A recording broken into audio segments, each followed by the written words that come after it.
નમસ્કાર વિદ્યાર્થી મિત્રો, હું નરેશ અડિયા આજના વિડીયો લેક્ચર નંબર 2 ની અંદર આપ સૌનું હાર્દિક સ્વાગત કરું છું. વિદ્યાર્થી મિત્રો, આપણે સામાજિક વિજ્ઞાનની અંદર ચેપ્ટર નંબર 10 જેની અંદર આપણે આગળ એક વિડીયો લેક્ચર જોયો હતો કે ભાઈ ભારત કૃષિ. તો ભારત કૃષિની અંદર આપણે મુખ્યત્વે ભારત દેશ છે, ખેતી પ્રધાન દેશ છે, ભારતનો હિંચો છે કેટલો જોવા મળે છે, રાષ્ટ્રીય આવકમાં કુલ રાષ્ટ્રીય ઘરેલું પેદાશમાં કેટલો હિસ્સો જોવા મળે છે આગળ જોયું.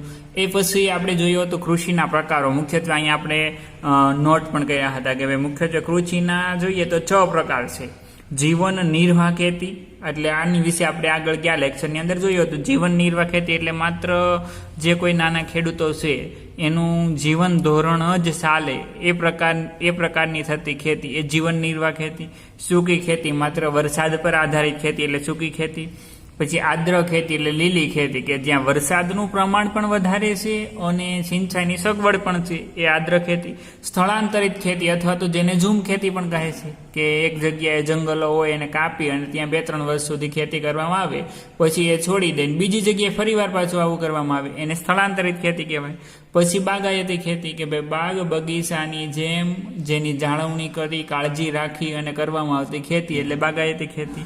અને સઘન ખેતી જે આપણે અત્યારે હાલમાં થાય છે, રાસાયણિક ખાતર, જંતુનાશક દવા, હાઇબ્રિડ બિયારણ, યંત્રો વગેરેનો ઉપયોગ કરી અને કરવામાં આવતી ખેતી એટલે એ સઘન ખેતી થાય. તો વિદ્યાર્થી મિત્રો, આપણે આટલા મુખ્યત્વે પહેલા લેક્ચરની અંદર એટલા મુદ્દા એટલા ટોપિક ઉપર આપણે અભ્યાસ કર્યો હતો. એ પછી હવે આગળ આપણે જે જોવાનું છે એ છે કૃષિ પદ્ધતિઓ. જે આપણે કૃષિના પ્રકારો વિશે તો જોયું હતું, એ પછી આગળ આપણે જેનો અભ્યાસ કરવાનો છે તે છે કૃષિ પદ્ધતિઓ. તો ભારતમાં સજીવ ખેતી, ટકાઉ ખેતી અને મિશ્ર ખેતી વગેરે વિવિધ ખેત પદ્ધતિઓ છે પ્રચલિત છે. જો અહીંયા પહેલા પદ્ધતિનું કીધું 3 પદ્ધતિ છે. ભારતમાં સજીવ ખેતી, પછી ટકાઉ ખેતી અને મિશ્ર ખેતી વગેરે વિવિધ ખેત પદ્ધતિઓ પ્રચલિત છે. કે ભાઈ મુખ્યત્વે જોઈએ તો અહીંયા 3 ખેત પદ્ધતિઓ છે એ ભારતની અંદર પ્રચલિત છે.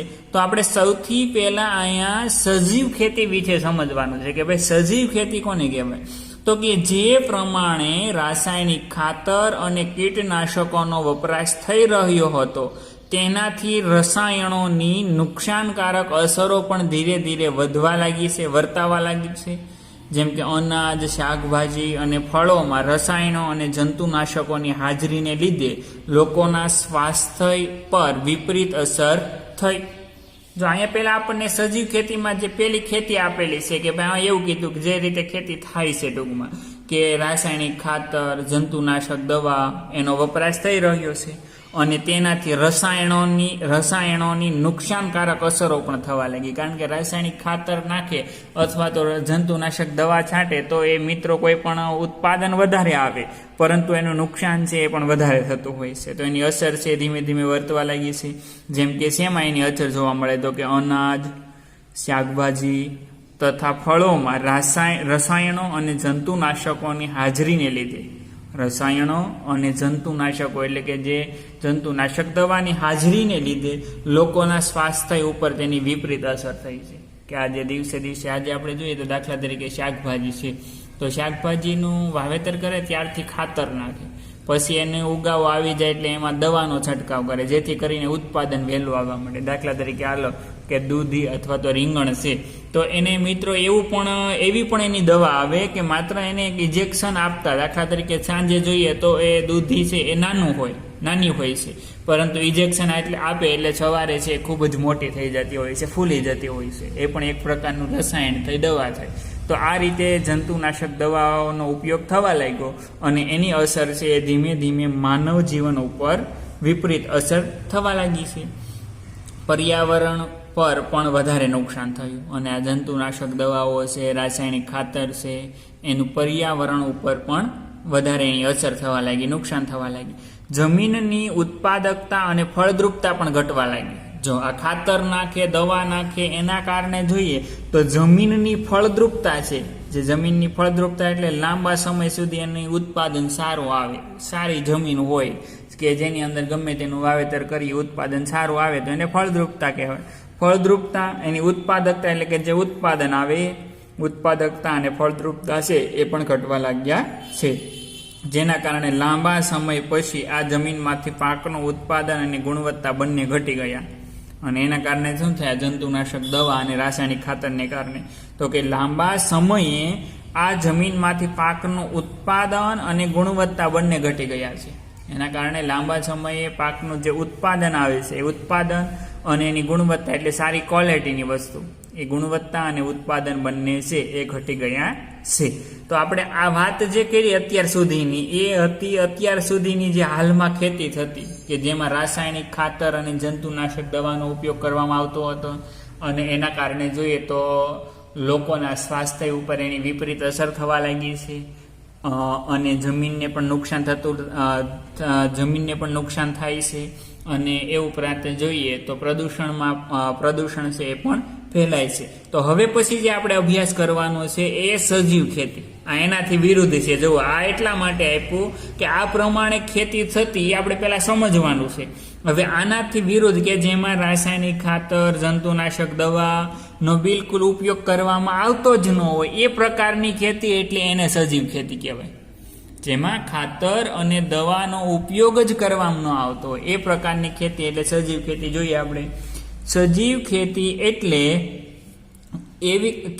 એવી પદ્ધતિ છે કે જેમાં યુરિયા કે બીજા કોઈ પણ પ્રકારના રાસાયણિક ખાતરો કે જંતુનાશકોનો ઉપયોગ કરવામાં આવતો નથી. જો અહીં કીધું કે ભાઈ સજીવ ખેતી એટલે એવી ખેતી કે જેની અંદર યુરિયા એ ખાતરનું નામ છે, યુરિયા કે બીજા કોઈ પણ રાસાયણિક ખાતર કે જંતુનાશકોનો ઉપયોગ છે એ કરવામાં આવતો નથી.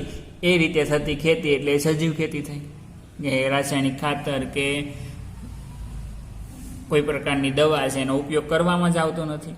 પાકના પોષણ માટે, કે આપણને એવો પ્રશ્ન ઉભો થાય તો એ પાકનું પોષણ કઈ રીતે મળતું હોય? તો કે પાકના પોષણ માટે સાણિયું ખાતર, સાણિયું એટલે જે ઢોરનું બનાવેલું ખાતર, જે ઢોરનું ખાતર છે, સાણિયું ખાતર છે.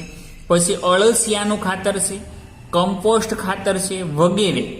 જો પાકના પોષણ માટે સાણિયું ખાતર છે. પછી અળસિયાનું ખાતર એ પણ આવે છે કે જે જમીનને ખૂબ જ ફળદ્રુપ બનાવે છે, ઉત્પાદક અને ફળદ્રુપ બનાવે છે, એ માટે અળસિયાનું ખાતર. અને કમ્પોસ્ટ ખાતર એટલે બનાવેલું ખાતર, જે ઢોરની નીચે આપણે જોઈએ તો જે કચરો છે એ બધાનું અને એનું જે છાણ છે એમાંથી બનાવેલું ખાતર એટલે કમ્પોસ્ટ, અથવા તો કૃત્રિમ રીતે બનાવેલું ખાતર એ કમ્પોસ્ટ ખાતર.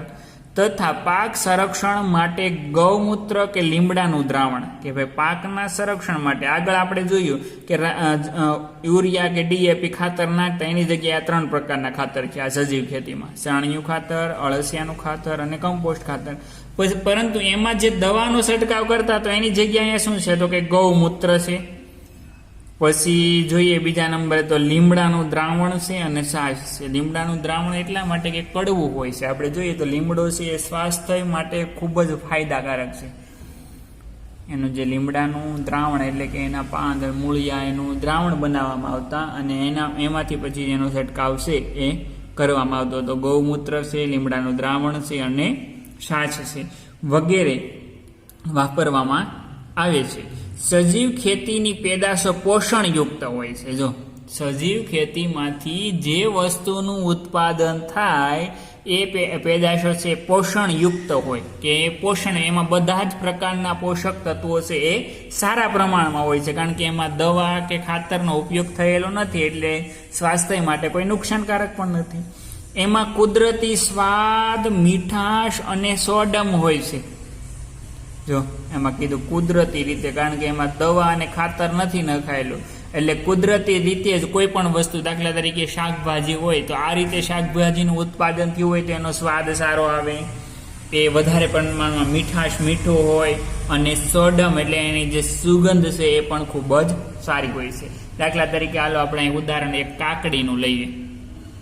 આપણે જોઈએ માર્કેટમાં અત્યારે જોઈએ તો 12 માસ કાકડી મળે. ખરેખર 12 માસ હોય નહીં, ચોમાસા દરમિયાન વધારે સારી ઉત્પાદન થતી હોય છે. તો એમાં શું હોય છે? તો કે દવા અને ખાતર નાખી અને અત્યારે આપણે બજારમાં મળે એમાં 2 પ્રકારની કાકડી હોય. દેશી, જેમ કે જે દેશી ખેતરોની અંદર થતી હોય છે, ટૂંકમાં એમ કહીએ તો આ રીતે, કે જેમાં રાસાયણિક ખાતર કે જંતુનાશક દવા છાંટેલી હોય નહીં, એ પ્રકારની જે કાકડીનું ઉત્પાદન આવે તો એ જોઈએ તો સ્વાદમાં મીઠી હોય છે અને સારી સુગંધિત હોય છે, પરંતુ એની જ જગ્યાએ બીજી એક કાકડી પણ આવે છે, એકદમ મોળી કાકડી હોય છે. તો એ આપણે જોઈએ તો એ કૃત્રિમ રીતે જે ખાતર નાખીને, દવા છાંટીને અથવા ઇન્જેક્શન આપીને એ કાકડી છે એનું ઉત્પાદન મેળવેલું હોય એ પ્રકારની એકદમ મોળી કાકડી હોય છે. તો અહીંયા જે કીધું છે એ આપણે અહીંયા સજીવ ખેતીની વાત છે. તેમાં વધુ શેમાં તો કે જે વસ્તુનું ઉત્પાદન થાય છે સજીવ ખેતીમાં, એમાં અનાજ હોય, કઠોળ હોય, શાકભાજી હોય, તો એમાં વધારે ખનિજ, વિટામિન અને જીવશક્તિ આપતા તત્વો હોય છે. શેમાં તો કે સજીવ ખેતીમાં જે વસ્તુનું ઉત્પાદન થાય એમાં જોઈએ તો એમાં કુદરતી સ્વાદ હોય, મીઠાશ હોય, સોડમ એટલે સુગંધ સારી હોય છે એની, જે ઓરિજિનલ આપણે કહીએ છીએ. પછી એ વસ્તુની અંદર વધારે ખનિજ હોય, વિટામિન હોય અને જીવન શક્તિ આપતા તત્વો પણ હોય છે. જૈવિક પેદાશોની અત્યારે ખૂબ જ માંગ છે, એટલે ખેડૂતોને વળતર પણ સારું મળે. જૈવિક ખેતી એટલે કુદરતી અથવા તો જેને આપણે ઓર્ગેનિક ખેતી કહીએ, કુદરતી અથવા ઓર્ગેનિક, કે ભાઈ જેમાં રાસાયણિક ખાતર કે દવાનો ઉપયોગ કરેલો ન હોય એ વસ્તુની માંગ, એ પેદાશોની અત્યારે ખૂબ જ માંગ છે અને એટલા માટે ખેડૂતને વળતર પણ સારું મળે. એની માંગ વધારે છે અને એટલા માટે જ ખેડૂતોને વળતર છે એ ખૂબ જ સારા પ્રમાણમાં સારું વળતર છે એ મળી રહે છે. કારણ કે સિટી, શહેરોની અંદર જે ઓરિજિનલ વસ્તુ છે, દેશી વસ્તુ છે, એની માંગ છે એ વધારે છે, એટલે એના ભાવ છે એ વધારે આપવાના છે. તો વિદ્યાર્થી મિત્રો, અહીંયા આપણે એક મુદ્દો જે સજીવ ખેતી વિશેનો થયો. જો સજીવ ખેતી વિશે આપણે સમજવાનું છે, જો એમાં પહેલા શેનું ઉદાહરણ આપ્યું, હાલની ખેતી, કે જે ખેતીમાં રાસાયણિક ખાતર, જંતુનાશક દવાનો ઉપયોગ થઈ રહ્યો છે, એના કારણે લાંબા સમયે આજે માનવ જીવન ઉપર એની વિપરીત અસર થવા લાગી છે, સ્વાસ્થ્ય ઉપર અસર થવા લાગી છે, એ પ્રકારની ખેતી જોવા મળે. પરંતુ સજીવ ખેતી એટલે એ પ્રકારની ખેતી કે જેમાં રાસાયણિક ખાતર કે જંતુનાશક દવાનો ઉપયોગ કરવામાં આવતો ન હોય. ખાતરની જગ્યાએ જોઈએ તો જે દેશી સાણિયું ખાતર છે, કમ્પોસ્ટ ખાતર છે કે અળસિયાનું ખાતર, અને જે જંતુનાશક દવાની જગ્યાએ જોઈએ તો ગૌમૂત્ર છે, લીમડાનું દ્રાવણ છે અથવા તો છાશ છે, એનો છંટકાવ છે એ કરવામાં આવતો હોય છે. અને આ પ્રકારની ખેતી એટલે સજીવ ખેતી. તો આ પહેલો મુદ્દો છે એ આપણે અહીંયા જોયો, સજીવ ખેતી કોને કહેવાય. આવી ટૂંક નોંધ પણ પૂછાતી હોય છે. એ પછી બીજા નંબરે જોઈએ તો ટકાઉ ખેતી છે. બીજા નંબરે જોઈએ તો એ ટકાઉ ખેતી છે. તો આ ખેતીમાં જમીનની ફળદ્રુપતા લાંબા સમય સુધી જળવાઈ રહે તે માટે પાકની ફેરબદલી, પોષણ માટે રાસાયણિક ખાતરનો જરૂરિયાત પૂરતો જ ઉપયોગ, કીટક અને નીંદણ નિયંત્રણ માટે જંતુનાશકોને બદલે જૈવિક નિયંત્રણ, જળ સંરક્ષણ વગેરે બાબતોની વિશેષ કાળજી લેવામાં આવે છે.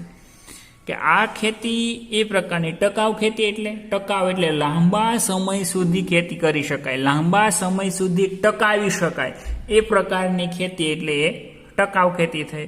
તો આ ખેતીમાં એવું કીધું કે ભાઈ જમીનની ફળદ્રુપતા લાંબા સમય સુધી જળવાઈ રહે એ માટે શું કરવું જોઈએ, કે જમીનની ફળદ્રુપતા એટલે કે જે ઉત્પાદન આપે છે, જમીન જે સારી છે એ લાંબા સમય સુધી એની ફળદ્રુપતા જળવાઈ રહે તે માટે પાકની ફેરબદલી. પાકની ફેરબદલી એટલે દાખલા તરીકે એક પહેલા વર્ષે આપણે જોઈએ કપાસની ખેતી કરી, તો બીજા વર્ષે કોઈ કઠોળની ખેતી, અથવા ત્રીજા વર્ષે જે સિંગની, મગફળીની ખેતી કરવામાં આવે. એ પાકની ફેરબદલી એટલા માટે કે એ ખેતીની ફળદ્રુપતા જળવાઈ રહે, પોષક તત્વો જળવાઈ રહે. પછી પોષણ માટે રાસાયણિક ખાતરનો, કે ભાઈ જમીનને પોષણ આપવા માટે શું કરવું, તો કે રાસાયણિક ખાતર નાખવું, પણ જરૂરિયાત મુજબ, જરૂર પૂરતું જ રાસાયણિક ખાતર છે એનો ઉપયોગ કરવો. પછી કીટક અને નીંદણ નિયંત્રણ માટે, કીટક એટલે એમાં જે જંતુઓ આવી જાય, કોઈ પણ રોગ આવે, અથવા નીંદણ એટલે જે કોઈ દાખલા તરીકે કપાસ છે તો કપાસની આજુબાજુમાં જે વધારાનું ઉગેલું ઘાસ, એને કાઢવા માટે પણ ઘણીવાર ખેડૂતો છે દવાનો છંટકાવ કરે, દવા છાંટી દે, એટલે જેથી કરીને બધું ઘાસ બળી જતું હોય. પરંતુ અહીં એવું કીધું કે જંતુઓ આવે, કોઈ રોગ આવે અથવા નીંદણ આવે તો એ નીંદણ કરવાનું હોય તો એના નિયંત્રણ માટે, એને કાઢવા માટે જંતુનાશકોને બદલે એટલે કે દવાને બદલે જૈવિક નિયંત્રણ કરવું, કે જે નુકસાન ન કરે. કુદરતી રીતે આપણા દ્વારા દાખલા તરીકે ઘાસ જે વધારાનો ઉગે તો એને નેદી નાખવું જોઈએ, માણસ દ્વારા એને કાઢી નાખવું જોઈએ. પછી જળ સંરક્ષણ, પાણીનો પણ સંગ્રહ, પાણીનું પણ સંરક્ષણ કરવું વગેરે બાબતની કાળજી છે એ લેવામાં આવે છે. તો આ પ્રકારની ખેતી એટલે ટકાઉ ખેતી, કે લાંબા સમય સુધી એનું ઉત્પાદન અને ગુણવત્તા છે એ જળવાઈ રહે એ માટે જરૂરિયાત મુજબ જેટલી જરૂર હોય એટલી માત્રામાં જ રાસાયણિક ખાતરનો ઉપયોગ કરવો. પછી કીટક અને નીંદણ માટે જંતુનાશકોને બદલે જૈવિક નિયંત્રણ છે એ કરવું જોઈએ. પછી ત્રીજા નંબરે છે એ મિશ્ર ખેતી. તો આ ખેતીમાં ખેતીની સાથે સાથે પશુપાલન, મરઘા બતકા ઉછેર, મધમાખી અને મત્સ્ય ઉછેર જેવી પ્રવૃત્તિ કરવામાં આવે. આ ખેતીમાં ખેતીની સાથે સાથે પશુપાલન આપણે જોઈએ મોટા ભાગે હોય જ છે, કે જે ખેતી કરતા ખેડૂતો હોય તો એને ગાય, ભેંસ, બળદ વગેરે હોય છે. પછી એ સિવાય સાઈડમાં જોઈએ તો મરઘા બતકા ઉછેર, જે મરઘી કે બતકનો ઉછેર કરવો. પછી મધમાખી અને મત્સ્ય ઉછેર, મધમાખી અને મત્સ્ય ઉછેર એ જોઈએ તો સમુદ્ર કે તળાવ જે અથવા તો કોઈ તલાવડી બનાવી અને એમાં માછલીઓનો ઉછેર અને મધમાખી ઉછેર એટલા માટે એ રીતે થઈ શકે છે કે એ અલગ અલગ જગ્યાએથી એનો રસ છે એનું શોષણ કરી અને પછી એ મધપૂડો બનાવતી હોય છે. એટલા માટે કીધું છે કે આમાં સમાવેશ એનો થઈ જશે. મિશ્ર ખેતીમાં જ મધમાખીનો પણ ઉછેર કરવો વગેરે પ્રવૃત્તિ કરવામાં આવે છે. તો આ ખેતીની મુખ્યત્વે 3 પદ્ધતિ થઈ.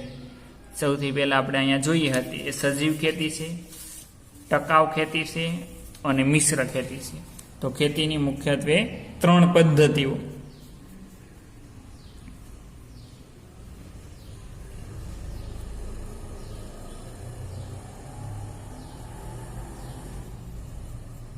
આમ દરેક મુદ્દા છે એ દરેક વિદ્યાર્થીએ નોટ કરવાના છે.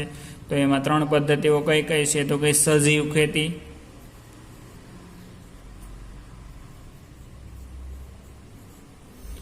પછી બીજા નંબરે જોઈએ તો ટકાઉ ખેતી,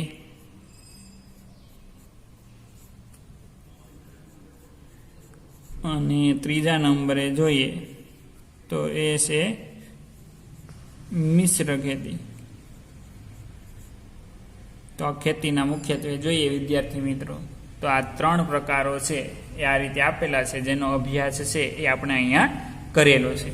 એ પછી અગાઉ આગળ આપણે જોવાનું છે તો ભારતની કૃષિ પેદાશો, ભારતની મુખ્ય ખેતી પેદાશ કઈ કઈ છે, ભારતમાં કઈ કઈ વસ્તુનું ઉત્પાદન થાય તો કે આપણે એની ખેતી પેદાશો જોવાની છે. એની અંદર જોઈએ સૌથી પહેલા તો ભારતમાં ઋતુના સંદર્ભમાં કૃષિ પાકને 3 ભાગમાં વહેંચવામાં આવે છે.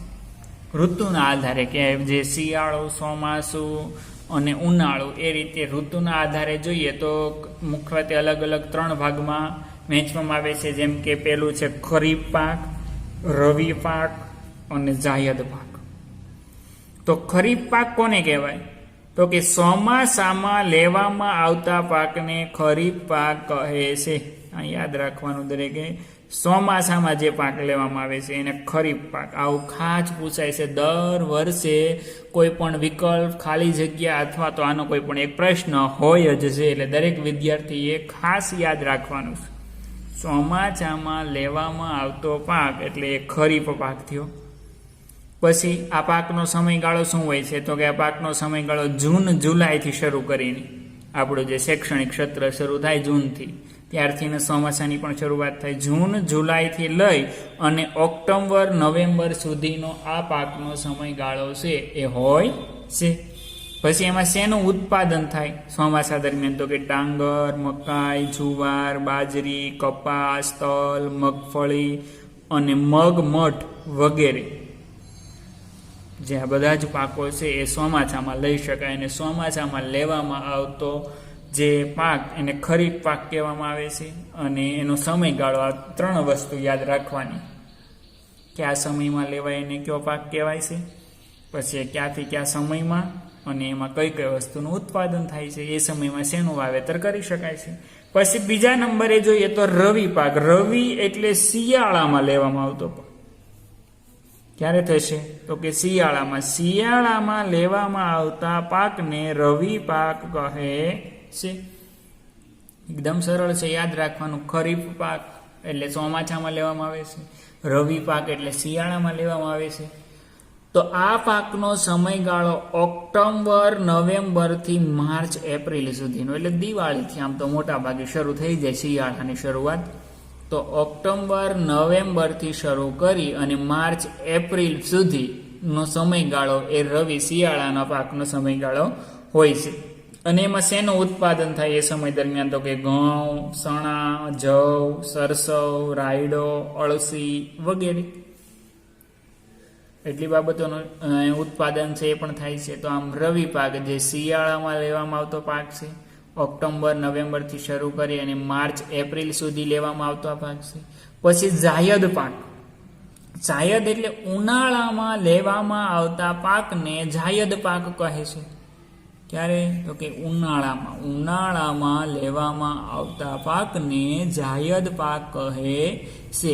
આ પાકનો સમય જોઈએ તો માર્ચથી જૂન સુધીનો હોય. માર્ચ મહિનાથી શરૂ કરી અને જૂન મહિના સુધીનો જે ઉનાળા સુધીનો સમય એ આ હોય છે. એમાં ડાંગર, મકાઈ, મગફળી, તલ, બાજરી, તરબૂચ, કાકડી, શક્કરટેટી વગેરે એ જાયદ પાક ગણવામાં આવે છે જે ઉનાળા દરમિયાન. તો આપણે દરેક વિદ્યાર્થી આ ખાસ યાદ રાખવાનું છે. ભારતની કૃષિ પેદાશો એમાં ખરીફ પાક, રવિ પાક અને જાયદ પાક ક્યારે લેવામાં આવે છે અથવા તો કોને કહેવામાં આવે છે? તો સૌથી પહેલું છે એ ખરીફ પાક છે અહીંયા.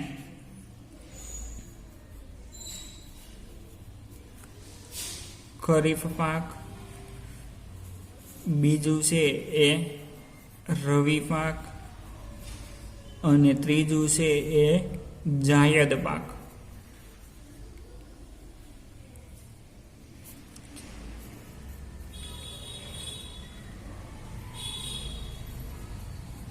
તો સૌથી પહેલા ખરીફ પાક છે. તો ખરીફ પાક છે એ ક્યારે લેવામાં આવે છે? તો કે ચોમાસા દરમિયાન, અત્યારના હાલના સમયમાં ચોમાસા દરમિયાન લેવામાં આવે ખરીફ પાક. રવિ પાક છે એ તો કે શિયાળા દરમિયાન લેવામાં આવે છે એ રવિ પાક થયો. અને જાયદ પાક એટલે તો કે ઉનાળા દરમિયાન લેવામાં આવે છે એ જાયદ પાક. આ ત્રણ વસ્તુ છે એ દરેક વિદ્યાર્થીએ ખાસ યાદ રાખવાની છે અને નોટ કરતી જવાની છે. તો આ રીતે જે પાક છે એ ત્રણ ઋતુમાં આપણા ભારત દેશની અંદર જોઈએ તો ઘણી જગ્યાએ એક પાક લેવામાં આવે છે. ત્યાં સૂકી ખેતી હોય, ઘણી જગ્યાએ એક કરતાં વધારે એટલે બે પાક લઈ શકાય. અને જ્યાં સિંચાઈની સગવડ છે પૂરતા પ્રમાણમાં, જેમ કે આદ્ર ખેતી છે, તો જ્યાં બે કરતાં વધારે અને ત્રણ પાક પણ લઈ શકાય છે. ત્રણેય ઋતુમાં એક એક પાક લઈ શકાય છે. એ પછી આગળ આપણે જોઈએ તો મુખ્ય કૃષિ પાક, મુખ્ય ખેતીના પાકો.